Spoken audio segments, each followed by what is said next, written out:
Hello and welcome to the State of Events, where event professionals connect.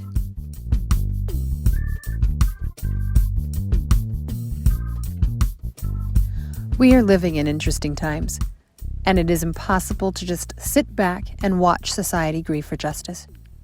Here at the State of Events, we are taking action of having hard conversations to address barriers that exist for everyone in our industry. Guiding today's discussion on inclusion and diversity, we speak with fellow TISO producer, Sharika Zoe Moore. Zoe is passionate about toughening urban sustainability one event at a time.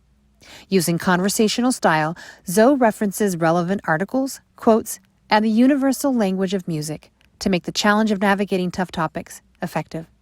She advocates, promotes, and supports supplier diversity, representation and leadership, and eliminating barriers to entry for underrepresented professionals in the meetings, events, and tourism industry. Good morning, Ms. Zoe. Thank you so much for joining us today. My pleasure. My pleasure. Thank you for having me.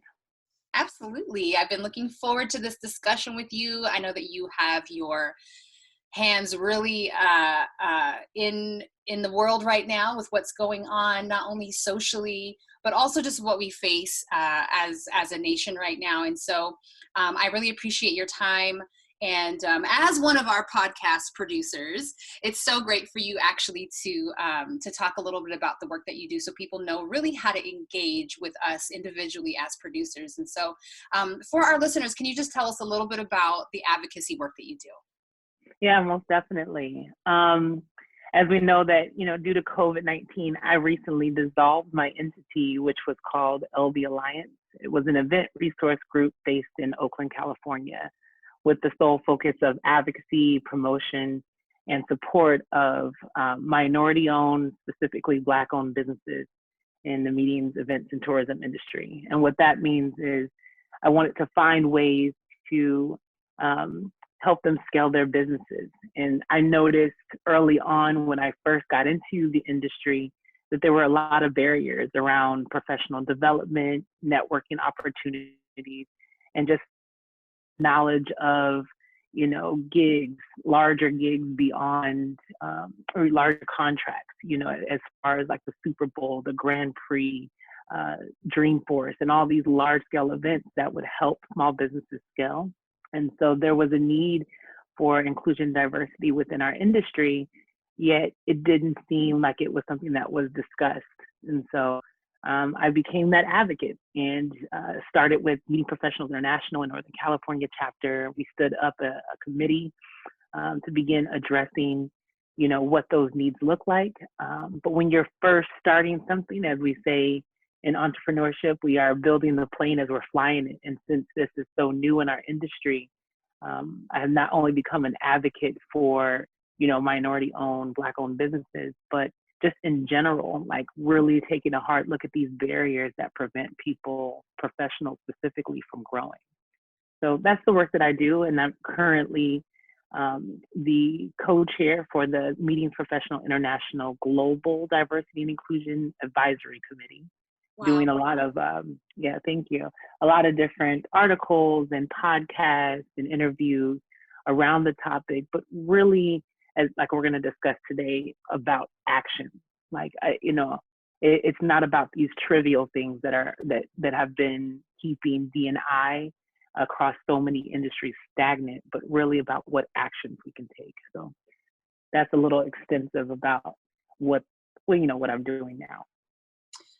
Now, obviously, with the climate that we face today in society, there's a lot of efforts to address inclusion and diversity, both corporately, socially, organization-wise, and just overall, just the mentality of inclusion and diversity. So pretend I'm an idiot and I have no idea what those words mean. Can you break down a little bit about what is inclusion and what is diversity?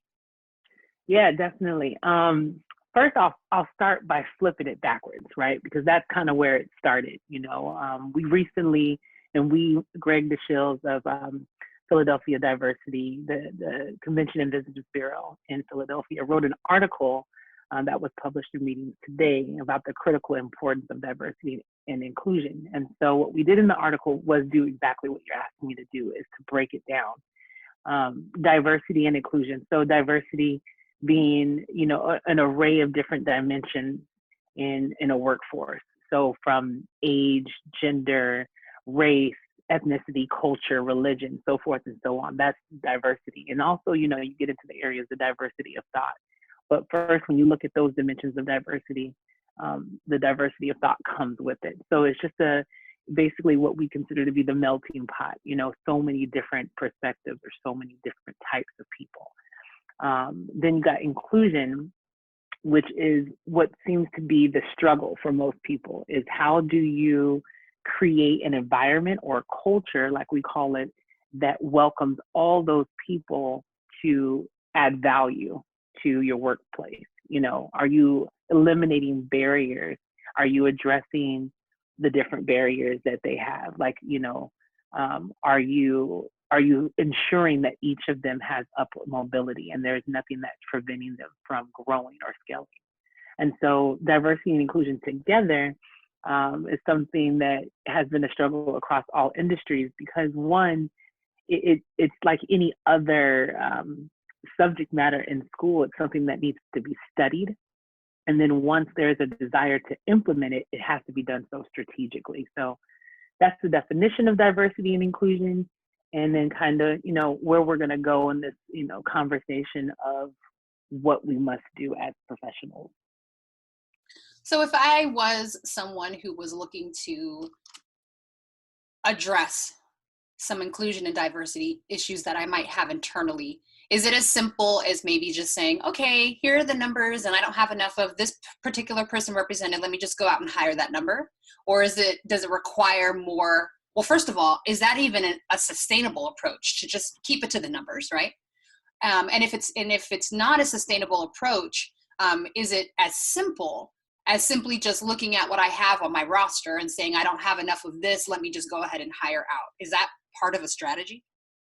I mean, yeah, it's part of a strategy, right? Like I liken I&D efforts to any other business strategy, marketing, financial. You're trying to grow your business.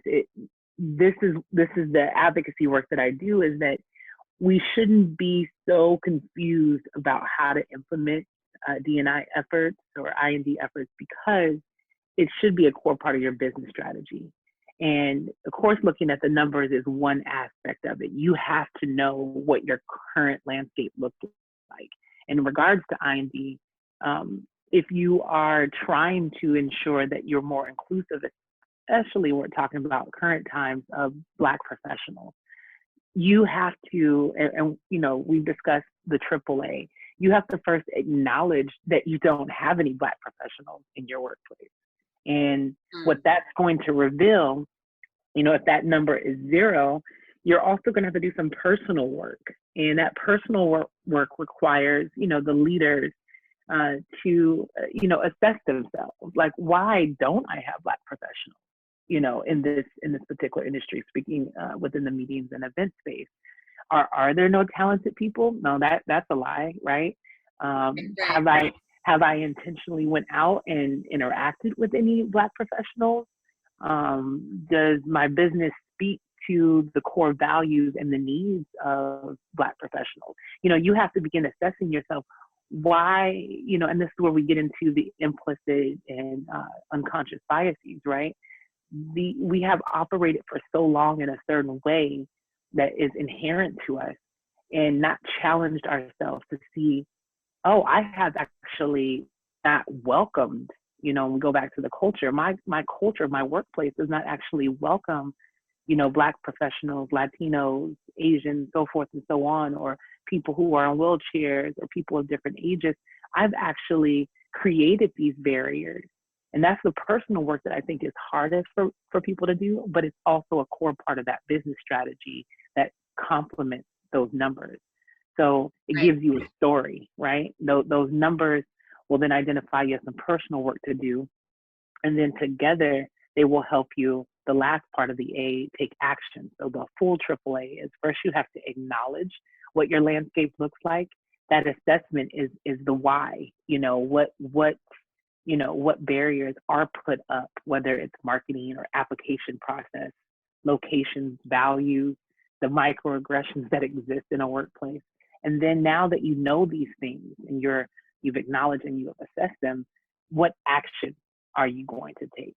And so, all that combined. So yeah, your strategy is not this one thing. And again, that's where people fail, is that, and why I flipped it around in most of the committees that I'm in to inclusion and diversity, because a lot of people under the premise of diversity and inclusion are trying to get their workplace to be diverse, Right. to have it this, visual appearance that their workforce is diverse, and they're going after that first. But, with a proper strategy in place, your goal really should be inclusion. And what that means is you have to ensure that your workplace has a culture that is going to sustain the professionals, the different dimensions that you bring in. Because if you have a diverse workforce and there is no upward mobility, there's all these claims of different discrimination, there's all kinds of, just tension in the air, you have a high attrition rate, which means people are leaving. You're spending a lot of money on bringing people in, but you're not investing on keeping them. So while you have visual diversity or presenting diversity, you don't actually have inclusion. So your goal needs to be creating inclusivity, first, in order to have diversity be a result. You just changed the game for me with what you just said, because in our conversations, and I think this is the point, right? So I love having conversations like this, because the more that I talk about this topic, the more I actually start to have aha moments, which is part of the process of doing the AAA, right? I have to have these aha moments to really understand what you're talking about. And what you just mentioned about inclusion, it's almost as though we have to do it in order. And if you don't practice these things in order, then they're not going to happen the way that you're not going to hit the mark, or you're not going to hit the goal or the target you're trying to hit. If I don't understand diversity, I can't really do inclusion. Right. And if I don't understand what true inclusion looks like, then I don't even know how to address my diversity issue. So they very much seem to go hand in hand. Right. And, it's also, again, like I said, I'll go all the way back to say that, we hold ourselves accountable for knowing how to implement D&I. But then I ask why? Because if you haven't really studied, D&I really is about behavioral science, when we get into the personal work. So it's a little bit deeper than just a professional saying, I want to make this workforce diverse. And like you said, they have no understanding of why our society is the way that it is. And so as soon as, we're going back to the murder of George Floyd, what was brewing underneath the surface, suddenly all these terms are coming at people: systemic racism, systemic oppression, institutionalized racism. Right. And people are just like, huh? Like, what? Defund the police, do the, all these different terminology. And it does take, there is a learning curve that needs to happen. Now, we know that, we would hope that most people know discrimination and segregation and all those things are wrong, right? Like, but how do you address them if you don't even realize that you're in this bubble of privilege, or you don't realize that you're being impacted every day and having to be resilient? So there takes some learning of all of this. And so a lot of companies have failed because they're putting the weight of achieving or getting these results on a professional who, one, hasn't even studied or trained in consulting or being a practitioner, and this person has other duties to achieve for their workplace. So that is my assessment as to why we've been stagnant and not, gotten anywhere with D&I efforts. And I hope, as an advocate within the meetings, events, and tourism space, I can set the example not only in our industry, but beyond this. Right. We're going to get into some questions that are really going to address a lot of the crux of this topic. And before we do, however, so you prepared a portion of a song that Mm-hmm. is pop culture. It's a oldie but goodie, if you will. We're Right. going to play a little bit of that, and then I want to kind of break down the portion of the song that sticks out to you and talk about that in relation to this topic. So let's hear a little bit of this song.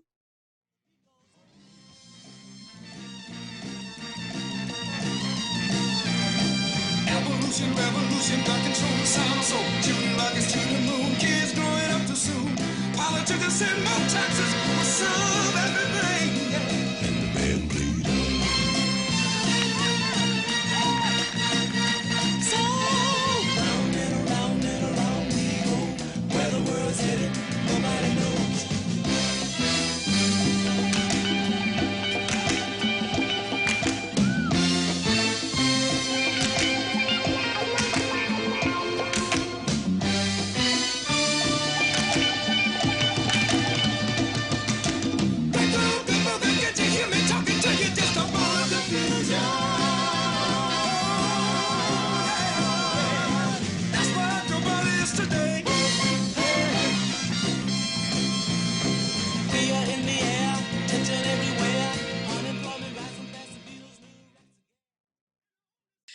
But with the song that you prepared, can you tell us the portion of it that spoke to you and why you wanted to use it for the purposes of today's conversation?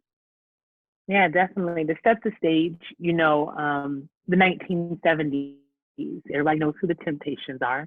To set the stage, you have to understand what was going on in 1970 when the song was released. That's 2 years after the Civil Rights Movement in 1968, where a lot of different anti-discriminatory laws came out. And so the portion of the song that I like, and the song's title is called Fall of Confusion. That's what the world is today. And there's about a minute and 30 in, it says, evolution, revolution, gun control, the sound of soul. Shooting rockets to the moon, kids growing up too soon. Politicians say more taxes will solve everything, and the band played on. Round and around we go, where the world's headed, nobody knows. Great Googa Mugga, can't you hear me talking to you? Just a ball of confusion. That's what the world is today, yeah. Fear in the air, tension everywhere. And so for me, and Wow. I think anybody listening to those lyrics, it's like, what are you talking about, yesterday? Like, Really? is that yesterday? No. That was 1970, written by the Temptations. And, I like music as a way, one, if I'm doing a speaking engagement, to bring me on stage because it loosens my nerves, but also because music is universal. Everybody can get with this rhythm and these lyrics. And music is also, by those artists and by any artist, is an expression. It's an expression. Art imitates life, right? And so that's what this song speaks to me. And it breaks down, we can go line by line how relevant it is on rockets being shot to the moon. We have Elon Musk working on SpaceX, right? Like, Wow. happening in 1970, happening now in 2020.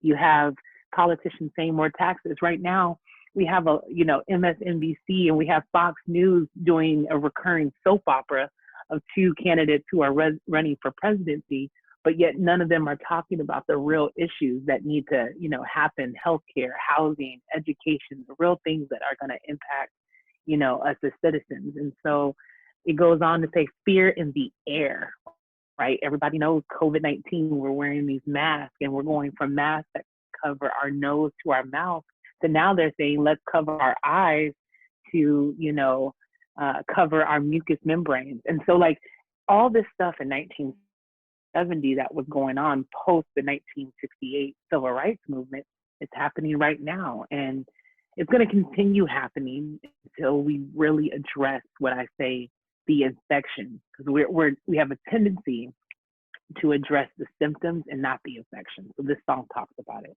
Right. And I was hoping that we would segue into that, because we really have to look at, why is a song from, who knows when they wrote it, because we just know that it was released in the 70s. Who knows when they actually were writing it. Mm-hmm. So I'm just, right.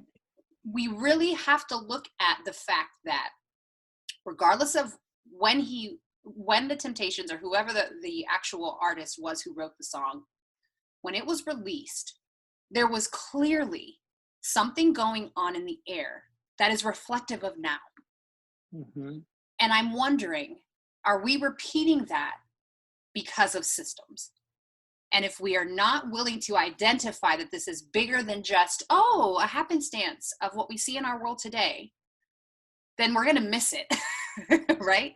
Because Right. songs were our forefathers, right? Were almost telling us, the forefathers of music were almost telling us there is a system here that we need to pay attention to, or we're going to be Mm-hmm. singing this same song in 2020. And here we are. Right. And Here we're we are. the same song.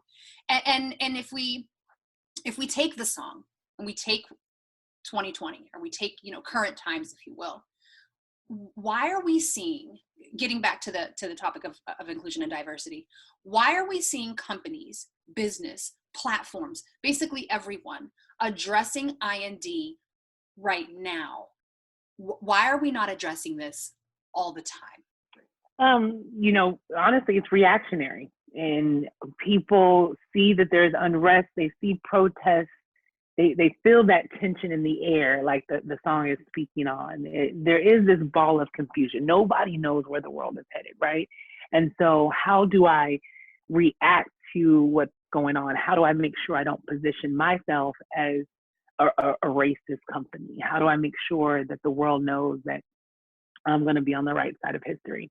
And unfortunately, those reactionary responses are not sustainable, and that's why the trending aspect of everything that's going on will fade away if we don't have a strategy, right? And so you're getting all of these responses because, once again, we go back to the infection needing to be addressed, the actual wound, and not the symptoms of it. And so what I mean by that is racism is at the root and the founding of this country. And for too long, that has been something that's been denied, whether it's been denied by historians or books that we read in school, or politicians, or people who are benefactors of the privilege of what we call slaveocracy. Like a really great essay that was written for the New York Times, it's called the 1619 Project, talks a lot about how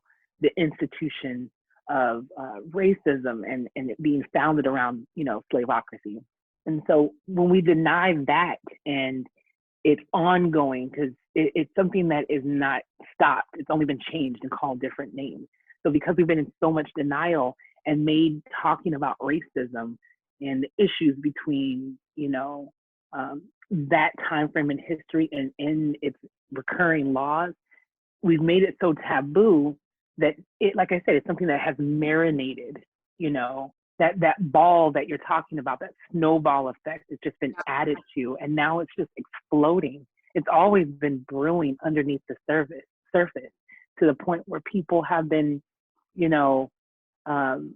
whether it's been trending in your feed, like there's this one meme I see that Black lives will forever matter, regardless if it's still trending in your thread, right? And so it's been something that has been, like we see in the 1970s, the 1968, 1920s, 1800s, it's been going on. And so this reactionary response is because we really haven't dealt with it, and it's time. It's long overdue.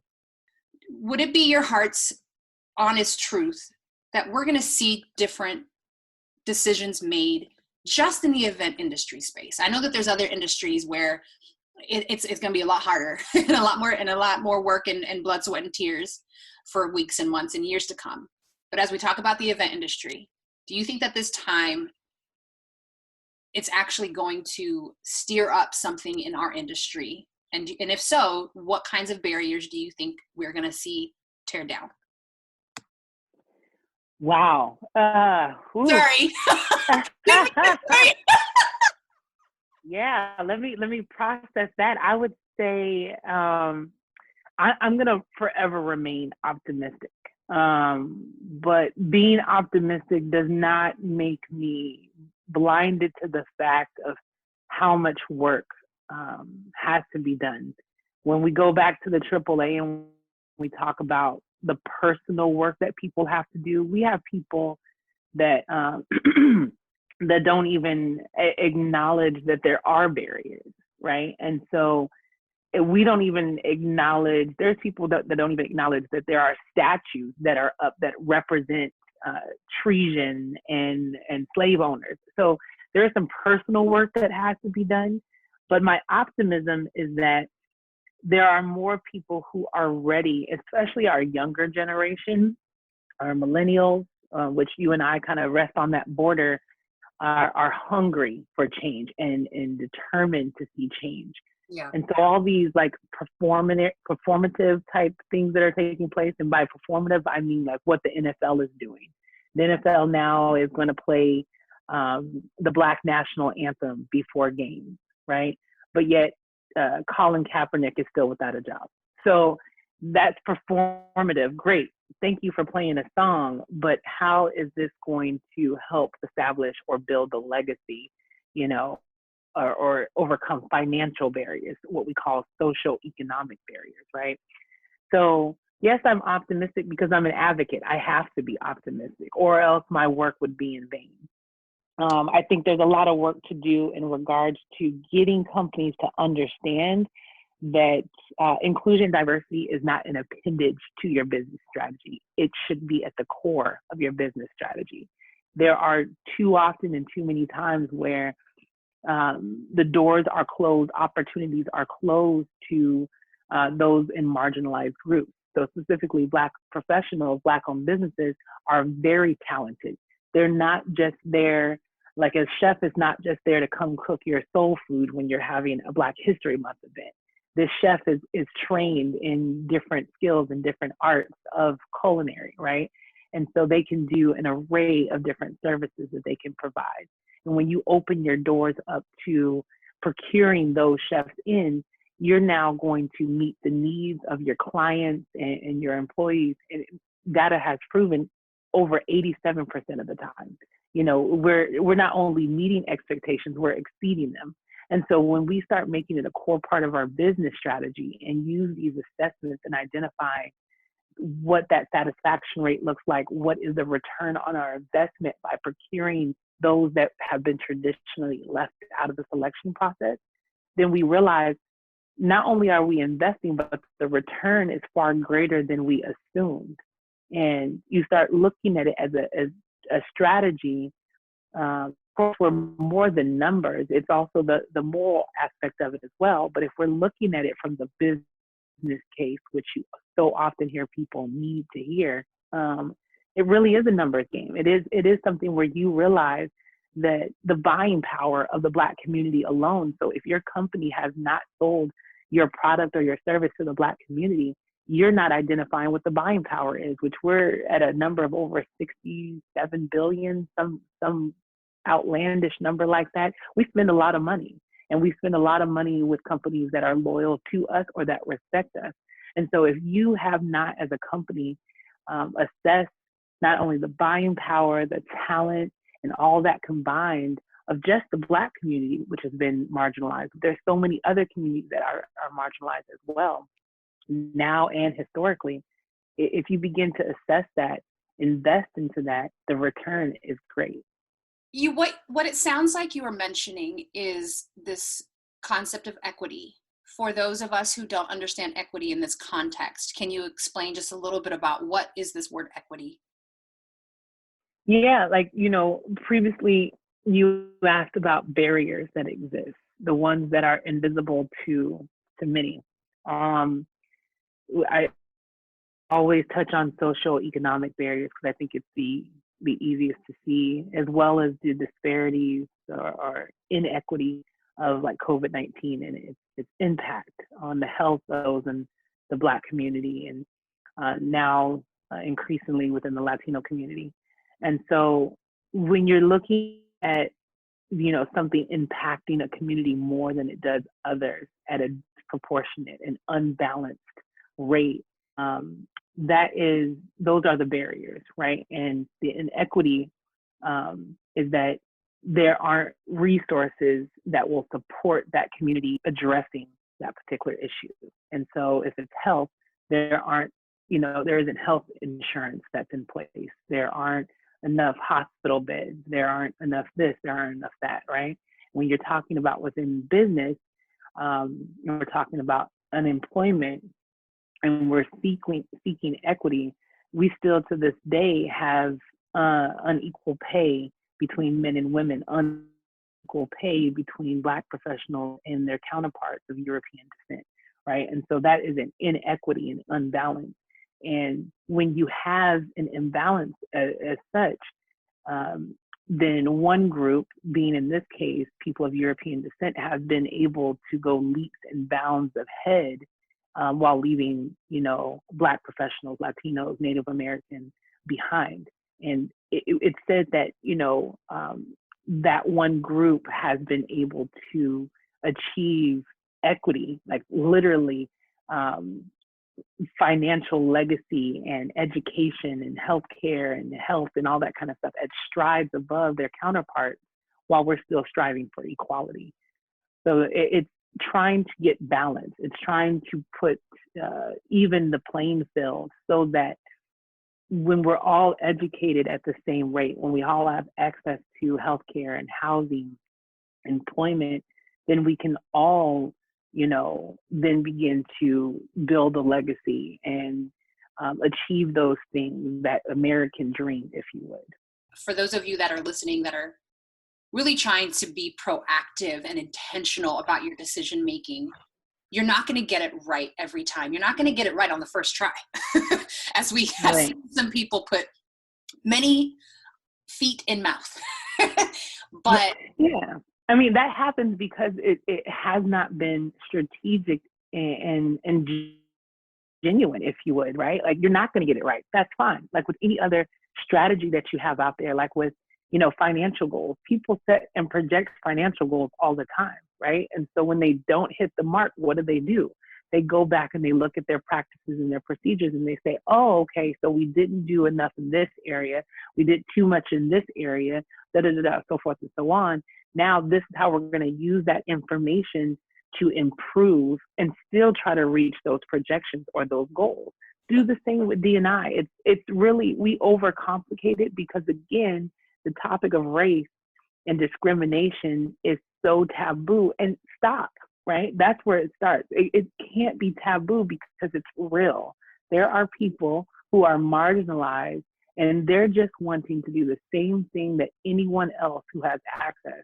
They want to feed their families. They want to have a roof over their head. They want their kids to get good education, and they want to be hired or contracted for gigs that are going to pay them their value. Yes, you better preach. I can't, I just, I'm angry, but I'm not angry because I'm angry that we're still dealing with this, but I'm not too angry where I can't have these conversations with companies. And so that's why I'm an advocate, Righteous anger. Righteous anger. There you go. In talking about practical implementation, I want to transition a bit into two categories of our listeners. For all intended purposes, we have the event professionals, service providers, vendors who listen in, but we also have those who are event producers, people seeking event professionals, people wanting to come in this space from a standpoint of hiring and providing opportunities and just knowing what's out there in the event space. And they might have these I&D markers that they want to hit, or maybe they're at the beginning stages of identifying some I&D needs that they have internally. Can you talk a little bit to our business owners or those who are seeking to hire event professionals? Can you talk a little bit about some practical ways, even if it's just the first step of how to start addressing their I&D needs? Implementing a proper research into, identifying what's in your workforce. So what are those dimensions that you have high representation in, and which ones are low? And then for what is that culture assessment, and we tag that on to the demographic data that you're supposed to collect, because not only will the numbers tell you a lot, but we want to know what your current staff fills, right? So that whether it's anonymous or they can identify themselves, they can really tell you as the boots on the ground, as the worker bee, they can tell you what the climate is, how they feel treated, so forth and so on. So with your demographic data and your climate assessment, you can then begin to, first you got to make those public, right? As a company, make them public. There was a time where Google and Facebook did this assessment. The information that came back revealed what everybody knew, but they still wanted to, hide that information. And we're like, make it public. What making it public does is accountability. You take accountability for, yes, we have an all male, all people of European descent in our C-suite, right? And all of our decision makers are from this one dimension, from this one group. And we acknowledge that because we've assessed that. Here is the action that we're going to take, right? The action that we're going to take is we're going to look at our hiring practices, our procuring practices, and see how to change those processes. And one of those things, another practical step, is for these recruiting people who have to go out and do the procuring or recruiting of hiring people need to be intentional with their efforts. It's not just about posting, the job or the opening, the RFP, the request for proposal on LinkedIn, right? It's about, because we don't have this particular demographic, because we don't have Black professionals, where are Black professionals going to get trained? Okay, they're going through HBCUs, they're going through organizations, or where can I find Black businesses? I can find them in, when I was in Oakland, we had the Bay Area Organization of Black-Owned Business, a directory that listed Black-owned businesses. We have Better Black, we have the Bay Area Black Market. So when you're looking for resources within a certain niche market, you go to the existing organizations that have their information and where they go collectively to seek training. And that's how you're intentional. Now you do partnerships and collaborations with those existing entities, and you say, look, here is our current workforce. We want to change that. And we're willing to invest this amount of dollars, resources, time, whatever needs to happen to make a difference. By 2021, by 2022, we want to increase this particular demographic by 10%. Like you said, will we always hit that mark? Maybe not. But do we have a goal set in place? Do we have investment behind it after we've acknowledged, assessed it, and this is our action that we're taking? Wow. That's incredible. And I like how you mentioned a rollout sort of plan, because if we were honest, a lot of the reactionary measures that people are taking, the reason why they're not sustainable is because they don't have any intention to actually have this be a new practice in our business for 2025 or whatever. And I think that's important to say. It's hey, I can be reactionary or I can be responsive. Response takes time. Take the time. Try to listen to people like yourself. Here is a plan. Here's a strategy. It's going to take about a year. It's going to take about a year and a half. Here's some things we can do now. Here's some things that we have to push out. That's a plan. Right. That's a strategy. That's not a reaction. Right.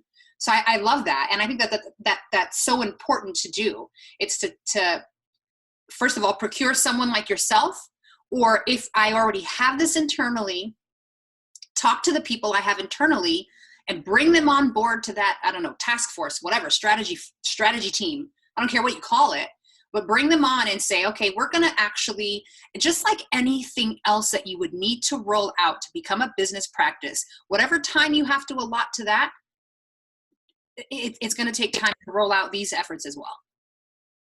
Yeah, I mean, well, too, because it's not an appendage to your business. And so many times, like I said, they add it on to someone else's plate who is already busy.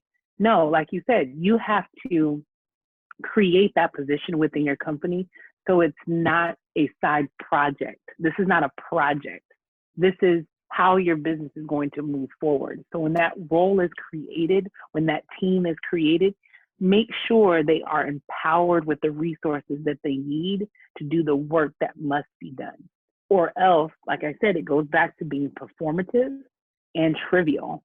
Like great, now you have a Black person on your marketing. What is that going to do for the upward mobility of your current employees and your future employees or businesses that you contract with? In the same regard, for those of us who are the professional, the service provider, the event producer, if we identify an inclusion and diversity need during a contract or with a client or in a particular gig, and I think as you answer this, if you can actually really explain for the professional the heart of the matter as well, right? Because I know for just in my own experience, I worked for a large live event company for almost 5 years, based here in LA. Well, they're worldwide. However, I was based here in LA. And I tell you, there were so many times where a decision was made and I could clearly see that the only reason why this decision was being made was because my input or and granted, I was new to the industry. However, I really felt that my actual voice was not important for reasons that I, at the time, did not want to go there and say. But when I look retrospectively now, and I look at the demographic of who my other coworkers and colleagues were, I'm like, oh, wait a minute. They probably were not valuing me because I was the only person of color making this suggestion or bringing up the point or whatever. I had nobody else there, whether they were of color or not, to back me up and explain that I was actually coming from a valid place. And so as a professional, I think that more times than not in our industry, we're not necessarily always looked at as, I might have a valid point here. Can you explain some of that for our professionals who might feel jaded in this season? Yeah, definitely. I mean, that speaks to the reactionary versus response, right? When you, as a Black woman, as a person of color, someone from a marginalized group, is amongst your peers that are not of the same demographic, predominantly of European descent, then you are typically going to be undervalued, especially if that company has not done the work, right? The personal work, that acknowledgement and assessment of who they are and how they've been operating. And so for people to get to this place of not just being not racist, to do the work to be anti-racist, that is the road that we have ahead, right? And so for order for them to be responsive to what you have to say and to value what you have to say, they have to have that written into their policies, into their operational procedures. What is this, like, we go back to the anti-discriminatory laws that were written in 1963, 1968, and as recently for the American Disability Act of 1990, these compliance rules that we're supposed to have in place. We're supposed to be able to, you as a person, go to your HR and say, here is this complaint that I have, or here's this thing that I want to address. But even before you have to take it to your HR, you're supposed to be able to talk to your direct manager or lead and say, hey, I'm noticing that this is happening, that, professionals that are Black are having to stay longer than their, partners or other people working with them can leave early. And that direct manager should have a process in place so they can rely on and say, okay, thank you for bringing that up. Who else feels this way? Or has there been any other complaints that have been recorded? Have people felt like this culture or this climate is something they can speak up about? And a lot of times it feels like those processes are heavy or are lengthy, but the backlash, if you don't have those in place where your direct lead can go to your HR, the HR can take it up and then it's dealt with swiftly and properly, will have, financial implications, social implications on your company. And so too many times people are reactionary and they just fire the person who is making the complaint because they don't want to deal with the issue. And it just keeps, again, like everything socially that's occurring, it continues to brew underneath the surface, going unaddressed, being taboo. And so you as a manager or a person on the floor needs to be empowered through a process or procedure where you can identify a problem and then there's a solution on how that's addressed. If I am just at a point where I don't want to fight this battle anymore as a diverse supplier, what are some things that you've had to work through? Because I know your story, and you're my friend, and we've known each other for a long time, and so I know the things. And I, just not too long ago, maybe a year ago, was having to speak some encouragement into you because you were getting jaded, rightfully so. I mean, the advocates are probably jaded first because they just keep advocating and nothing happens most times. And so for you to having to pull yourself out of that space. Can you talk about some of the things that you literally had to say to yourself so that you would not get jaded and keep up the good fight?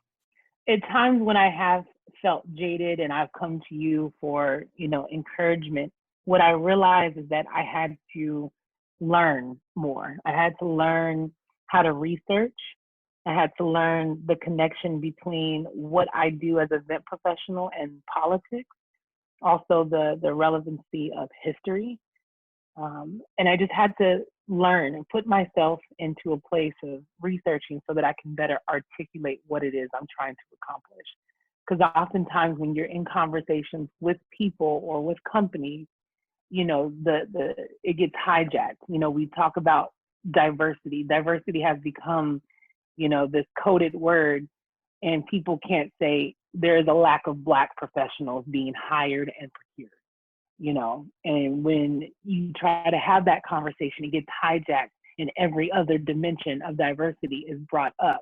But no, we are talking about Black professionals, people of African, Black American descent who do not have employment and are not being procured at this company since this date at this number. And that's where the data comes into place.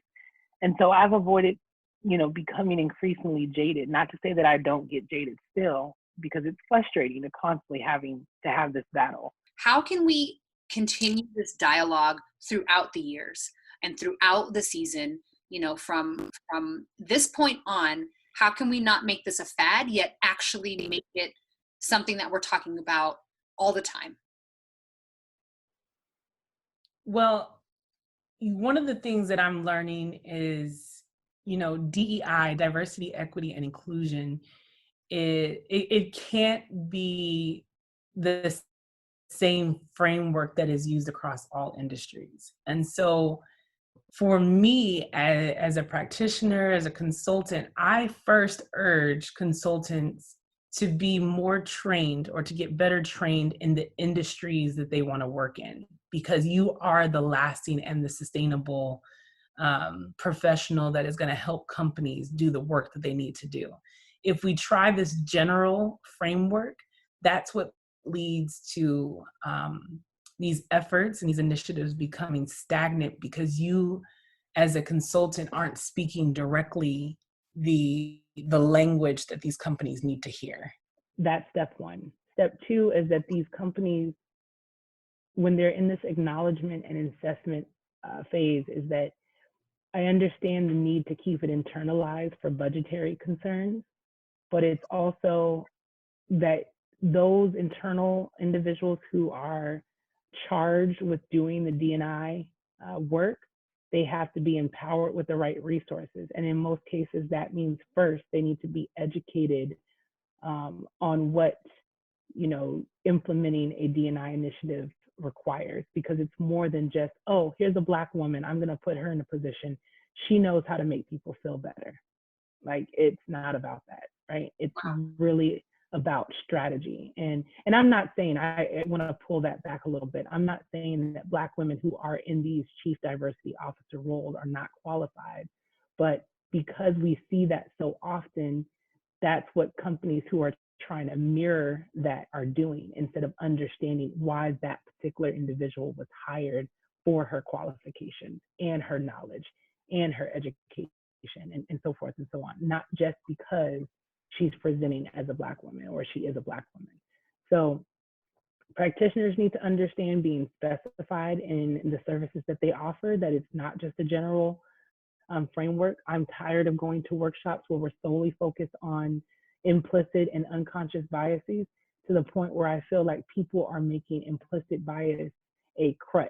Like, oops, it's implicit. I didn't know what I was doing. Yeah, right. Like, let's move past that. Let's really do some real work. And so it needs to be framed for that particular company. And then when it comes to really committing to this diversity and inclusion work, really commit to it. Again, stop the performative and the very trivial type of actions that aren't sustainable. Be prepared to do the real work. And that's when you are looking in the mirror and seeing your reflection, there are going to be some things about your company that you find are quite ugly. And the only way that you can fix that is to do the work. And so Yeah. that's where we go from here.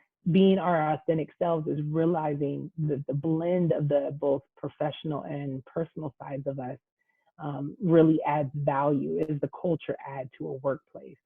And so when you assess yourself personally and how it's influenced you professionally, then you make better choices, and vice versa. How you're operating professionally, what you're doing in your company, you will take into your personal life, and how you make friends, how you teach your kids, how you interact with your family. And so both, you know, are they complement one another, and we need to do the work simultaneously. It's not so much of an order where you do professional first, then you do professional. I mean, you do professional first and then do personal.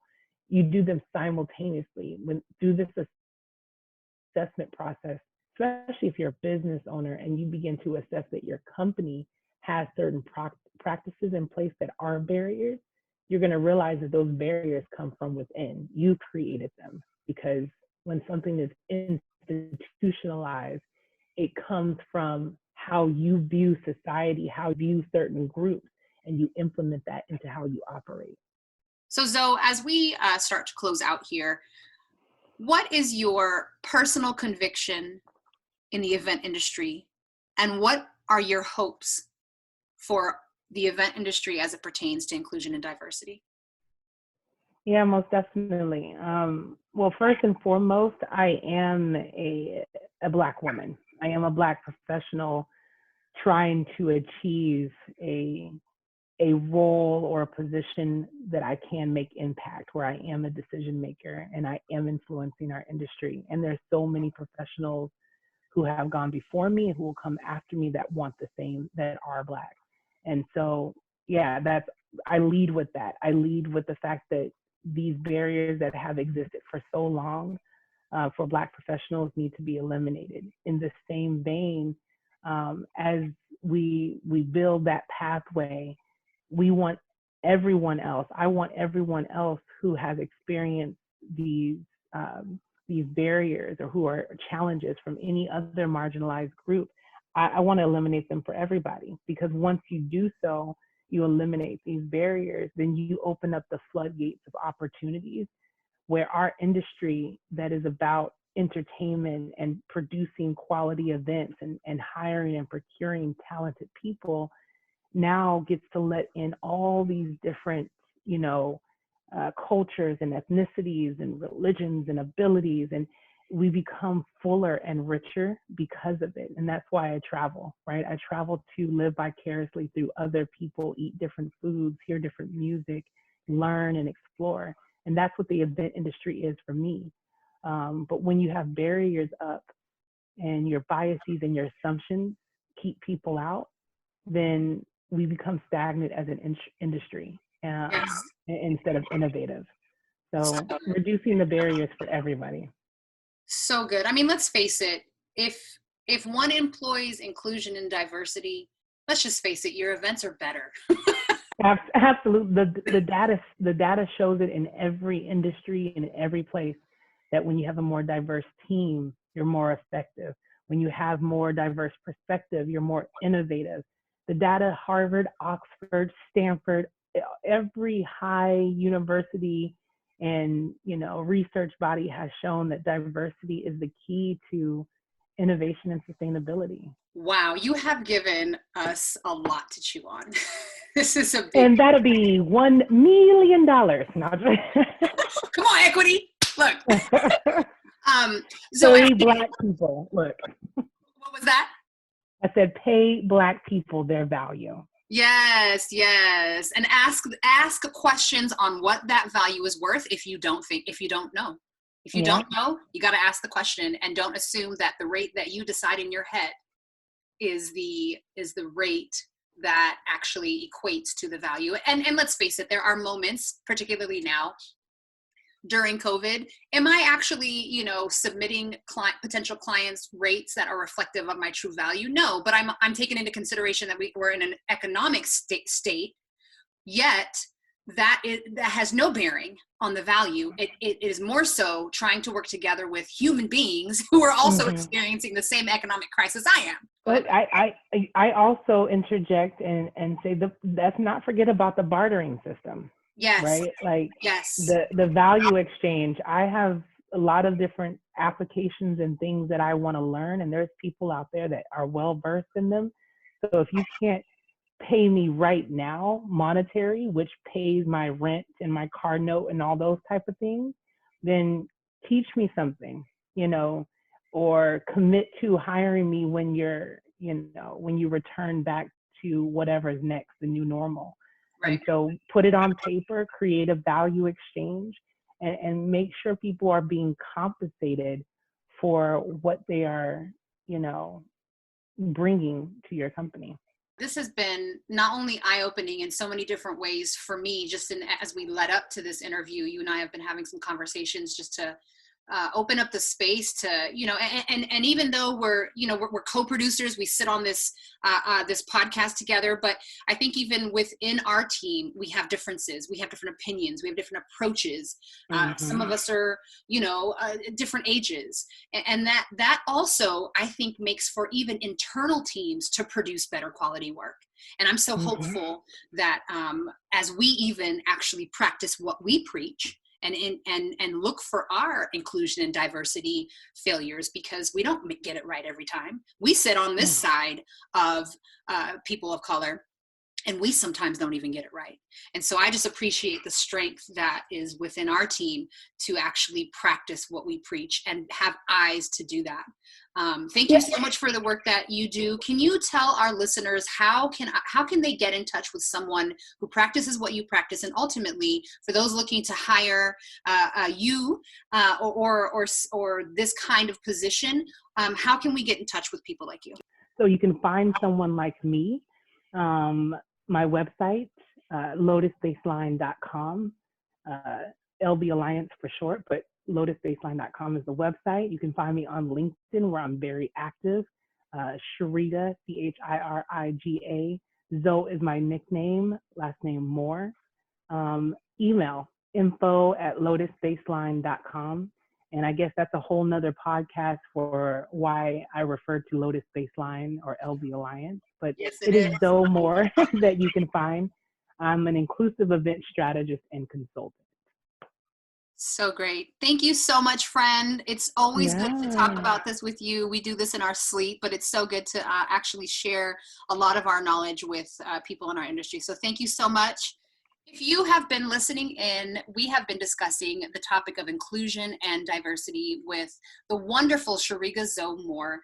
And if you want more information about anything concerning the topic, feel free to send us an email at thestateofevents@gmail.com, and we'll be sure to get back to you. Please include any questions you have, and particularly if you would like to get in touch with Zoe, you can also send an email there. And Zoe, can you just talk a little bit about some of the things that we're going to be doing, or some ideas that we have to really truly continue the dialogue of inclusion and diversity?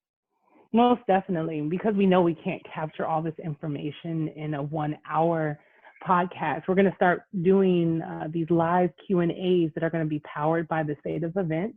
The ones that are coming up at the end of the month, July 21st and the 28th. just going to have lunch together and talk. We're going to bring up a topic, and we're going to make sure that professionals, event professionals, understand how to take action and to do this work so that it is sustainable. So live Q&As powered by the State of Events, July 21st and 28th, 12:15 to 1:30, and make sure you're following us on Instagram at the State of Events to get more information. Awesome. Thank you so much for listening. We'll talk to you guys soon.